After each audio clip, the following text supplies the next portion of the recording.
Nggak cuma urusan sakit gigi. Kalau sakit gigi doang masih mending. Oke. Karena kuman yang ada di gigi ini bisa menyebabkan ke arah meningitis ke otak.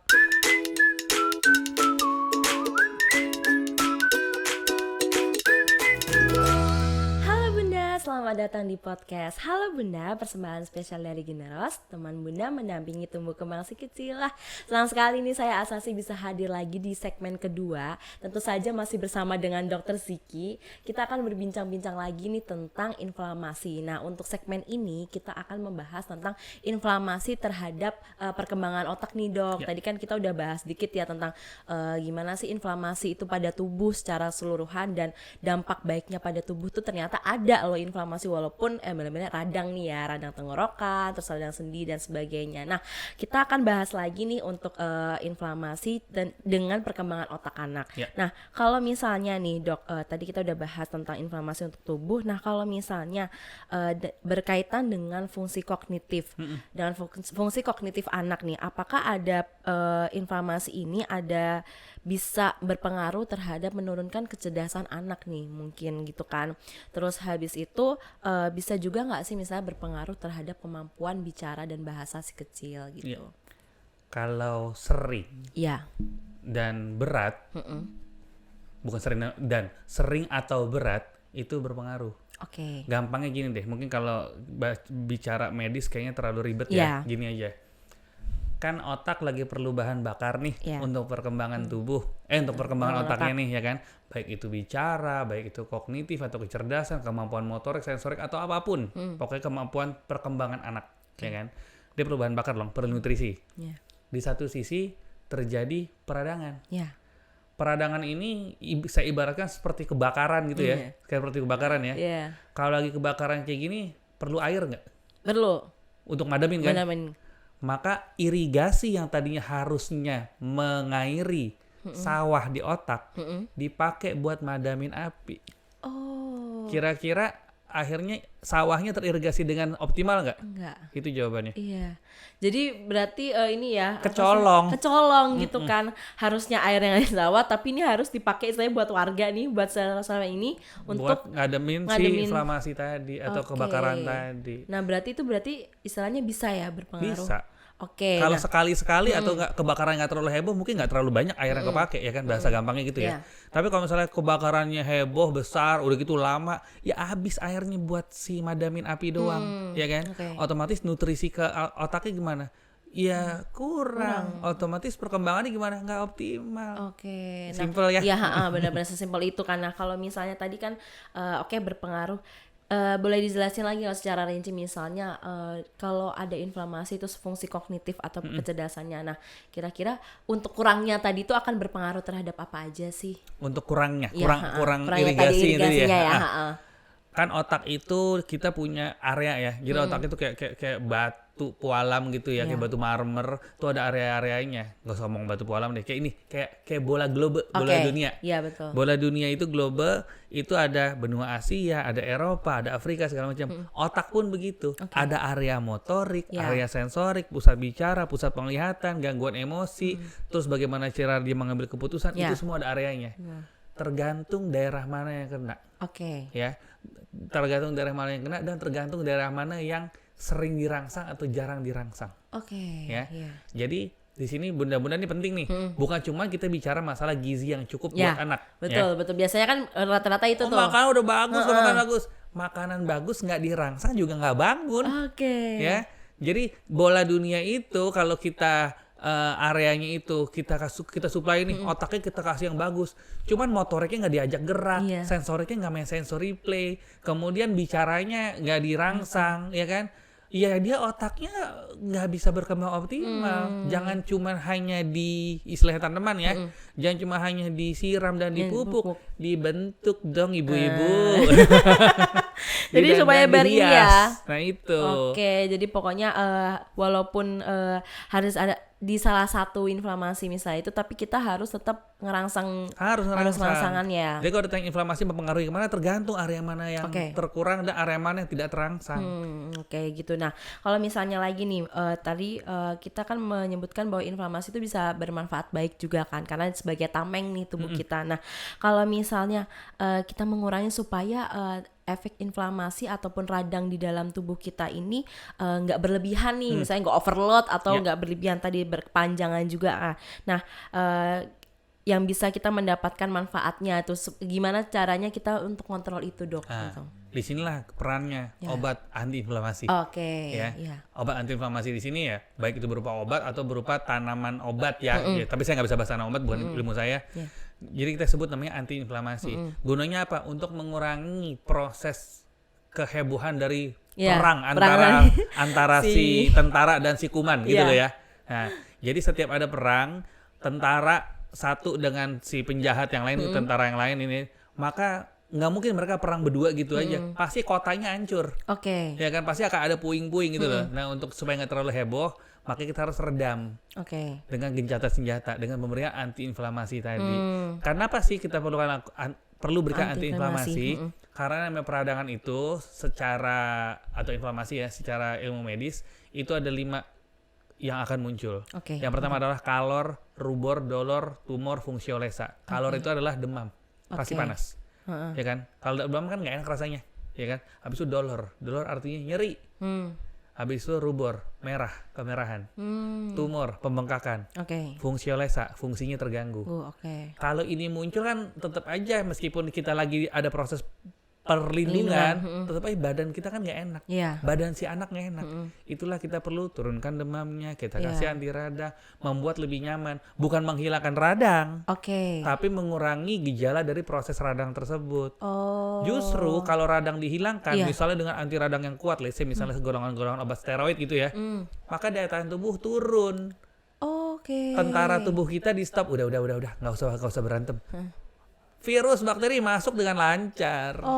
Jadi malah ya anti radangnya itu bisa penting ya, supaya nggak virus-virusnya langsung overload malah masuk ke dalam tubuh kita. Jadi radang itu penting, tapi radang yang terlalu lama dan berlebihan menyebabkan tubuh tidak nyaman.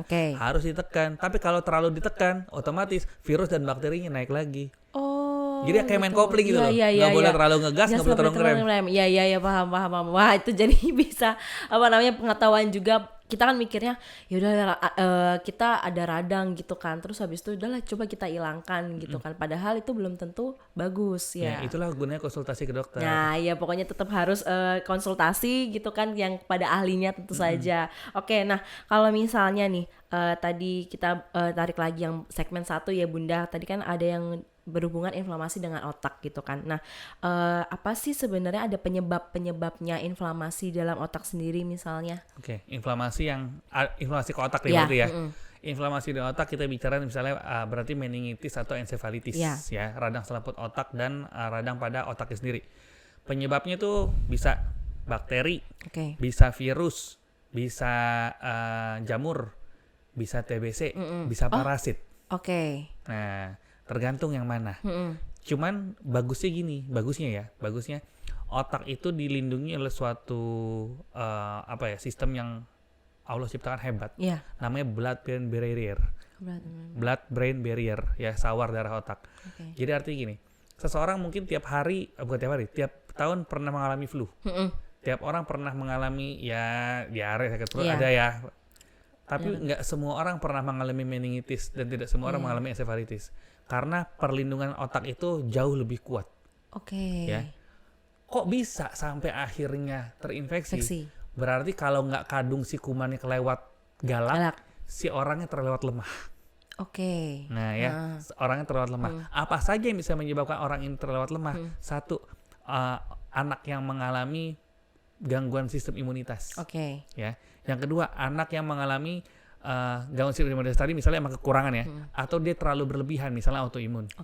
Autoimun ini akhirnya harus ditekan imunnya. Kayak tadi saya bilang, begitu imunnya ditekan, yang lain masuk. Nah, kemudian bisa juga anak yang mengalami infeksi secara direct atau per continuitatum istilahnya ya, jadi secara langsung. Misalnya otak kan sini nih, anak mengalami istilahnya telinganya berair mulu ya, ada peradangan di telinga ya. Nah, ini kan kuping sama otak tinggal nyamber. Itu namanya perkontinuitatum. 1 itu dari situ. Yang kedua bisa juga dari daerah THT, sinus, gigi ya. Jadi buat yang giginya kurang oke ya, anak-anaknya suka giginya bolong lah, malah sikat gigi, tolong itu bener-bener di concern ya. Nggak cuma urusan sakit gigi. Kalau sakit gigi doang masih mending. Karena kuman yang ada di gigi ini bisa menyebabkan ke arah meningitis ke otak. Bisa loh. Dan kuman yang ada di gigi ini bisa menyebabkan nanti di suatu saat bisa menyebabkan namanya rema jantung atau gangguan katup. Dari gigi Dari ini? gigi. Jadi nggak semata-mata ya nih makannya anak saya makannya diemut makan coklat mulu giginya nggak sederhana itu, beresin. Beresin karena bisa menyebabkan gangguan ke otak atau gangguan ke jantung, gangguan klep loh. Gara-gara gigi berlubang. Jadi memang pernah dengar sih kalau misalnya saya juga kontrol gitu kan ada, aduh Mbak udah kena sarafnya gitu kan, itu bisa berhubungan dengan otaknya sendiri itu ya. Bisa langsung infeksi. Nah, itu. Nah, tuh bunda-bunda ya, pokoknya dengarkan dari Dokter Siki nih tadi bahwa kita tuh punya dari otak ini bisa berpengaruh juga terhadap yang lainnya nih. Jadi dari gigi, terus habis itu misalnya tadi ya Dok ya dari telinga ataupun dari THT bisa berhubungan dengan otaknya langsung dengan berhubungan dengan inflamasinya gitu kan. Nah, lanjut nih Dok, kalau misalnya nih tadi kan penyebab-penyebab ini ya, kalau ada penyebab bawaannya nggak sih sebenarnya kalau dari inflamasi yang misalnya berkepanjangan, istilahnya kayak genetik lah? Inflamasi sih sebetulnya bukan bukan genetik ya. Tapi inflamasi yang muncul karena penyakit autoimun itu bisa jadi bawaan. Ya, autoimun itu sendiri artinya kan si tentara tubuh mengkudeta, dia bukan nyerang orang lain, bukan nyerang kuman, tapi nyerang sel tubuh sendiri, nyerang jaringan tubuh sendiri. Misalnya ada inflamasi yang kita sebutnya vaskulitis, itu berarti ya apapun lah misalnya, cuman itu dia bisa menyerang dari pembuluh darah sendiri. Tapi kembali lagi si autoimun ini atau inflamasi yang menyerang tubuh sendiri ini juga nggak bakalan muncul ujuk-ujuk, pasti ada provokasinya. Jadi provokasinya itu berarti tetap dari luar ya? Tetap dari luar, baik itu karena infeksi kuman, ya kan, atau infeksi bakteri, atau mungkin ada faktor-faktor dari makanan kan, ada apa, bisa mencetuskan itu ya. Nah, akhirnya dia terprovok si tentaranya. Ayo kita geratak negara sendiri, dia mengkudeta, bisa jadi. Jadi memang tetap pasti ada pemicunya ya dari situnya. Jadi ada pemicunya tuh ya Bunda. Nah, kalau misalnya udah ternyata tadi kayak autoimun ya, berarti itu kan bisa berpengaruh dengan bawaan. Nah, tadi balik lagi kalau misalnya dari penyebabnya dari luar nih, kira-kira boleh nggak dirinciin lagi Dok? Misalnya dari luar itu gimana cara kita mengatasinya? Dari luar untuk cara mengatasinya sebenarnya sih tergantung dari si anaknya masing-masing ya. Nggak bisa kita sama ratakan. Kalau kita ngomong masalahnya dari luar karena mikroorganisme, ya misalnya bakteri, kuman, bakteri, virus, TBC dan lain-lain, tentunya ya kita harus gampangnya bahasa yang keren nih kemarin lagi ngetren nih, menjaga protokol kesehatan. Iya kan? Benar-benar. Ya jangan deket orang sakit, cuci tangan dan segala macam gitu ya. Pokoknya jangan memasukkan si mikroorganisme itu ke dalam tubuh. Itu yang pertama kalau yang itu. Tapi kalau inflamasi ini kan nggak semata-mata urusan negara ini. Bisa jadi karena makanan. Makanan di sini makanan kotor Dok, maksudnya bukan begitu.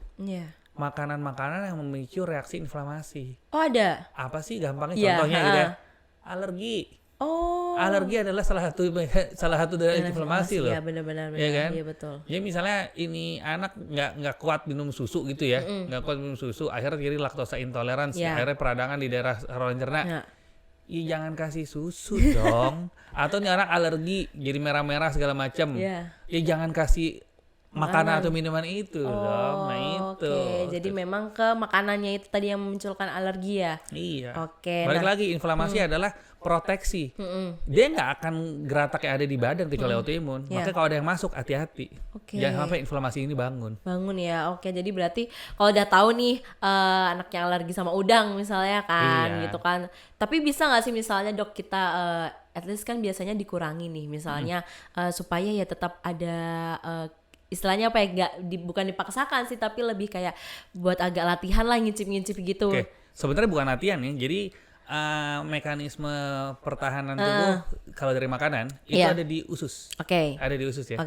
Nah pada anak kecil biasanya ususnya itu belum berkembang sempurna, ya kan? Sehingga ketika ada makanan yang dia ngerasa ini apa nih, dia akan heboh. Gue nggak terima gitu ya. Nah itu kan ya. Nah tapi bertambahnya usia si anak, maka sistem imunitasnya juga lebih kompleks, lebih bagus. Jadi nanti dia ketika mungkin masih kecil alergi udang, udah gedenya kok udah mendingan ya, nggak terlalu gitu loh.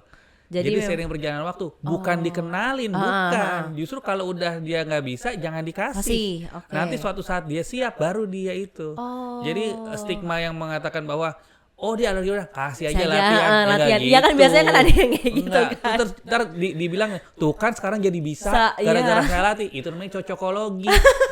Nggak gara-gara itu, gara-gara emang si anak ususnya udah lebih matang sehingga bisa menerima alergen-alergen tadi. Iya kan kadang nih kayak ya udah pelan-pelan nih dikasih kan makanannya, padahal lebih kayak kesiapan tubuhnya anak sendiri ya. Kebenarannya pasti dia udah bisa, bukan gara-gara tuh kan gara-gara mama ngasih kamu, nggak gitu.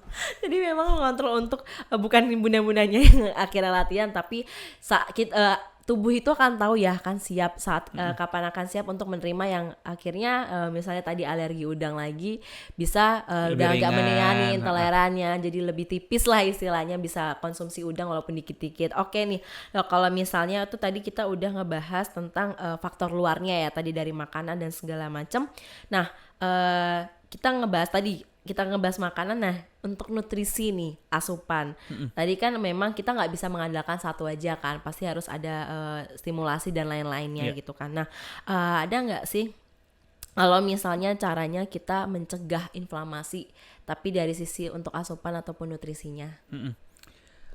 Kadang begini, inflamasi itu nggak bisa kita cegah secara langsung plok gitu ya, karena kan itu mekanisme tubuh ya, kita nggak pernah tahu. Cuman apa sih yang menyebabkan, yang bisa membuat tubuh lebih nyaman, lebih enak, lebih nggak gampang terjadi peradangan intinya gitu ya. Yang pertama adalah ya konsumsi sesuatu yang mengandung antioksidan. Karena inflamasi di sini juga bisa terjadi karena yang kita sebut namanya radikal bebas, ya kan, stres oksidatif, ya kan. Stres oksidatif artinya ada gangguan di sel yang karena teroksidasi. Supaya nggak teroksidasi, maka diberikan zat-zat yang mengandung antioksidan, ya kan. Terus untuk bayi, terutama untuk anak-anak ya, sesuatu suplementasi yang mengandung mikroba usus yang baik, misalnya seperti lactobacillus, seperti itu bisa. Dan banyak banget sebenarnya. Jadi terkadang bukan hanya kita bicara tentang karbohidrat, protein, terus lemak. Bagus makan sayur, enggak, ada mikronutrien yang kesannya mungkin kita jarang dengar, tapi itu ternyata penting karena dia merupakan merupakan tentara pertama yang akan menghadang kalau terjadi sesuatu. Si mikronutriennya itu? Iya. Kayak lactobacillus deh. Nggak ada misalnya ibu-ibu ngumpul rame-rame tiba-tiba, anak makan sayur, makan buah, nggak orang ngomong, makan lactobacillus tuh, enggak kan? Nah, tapi itu sebenarnya ada di suplemen-suplemen atau di tempat-tempat yang terfermentasi, nah kayak gitu. Tadi berarti kan selain antioksidan nih, mungkin terus ada lagi nggak dok misalnya selain antioksidan untuk yang mencegah inflamasinya itu? Banyak sih ya, kalau mau dijabarkan sih banyak sekali ya. Cuman mungkin itu yang dokter gizi yang paling paham ya. Yang paling dekat itu berarti kan antioksidan ya. Kalau misalnya tadi perlu nggak sih antiinflamasi ya untuk pendongkrak ataupun dari si dalam tubuhnya kita. Berarti itu juga tetap perlukah kalau misalnya ada nggak sih makanan yang misalnya mengandung antiinflamasi gitu? Ada. Kalau nggak salah ya, saya bukan orang bukan tanaman obat soal ini. Saya pernah ngobrol sama salah satu narasumber itu kayak kayak akar-akaran tuh loh, kayak lengkuas gitu, kayak ginseng mungkin itu ada efek antiinflamasinya tuh.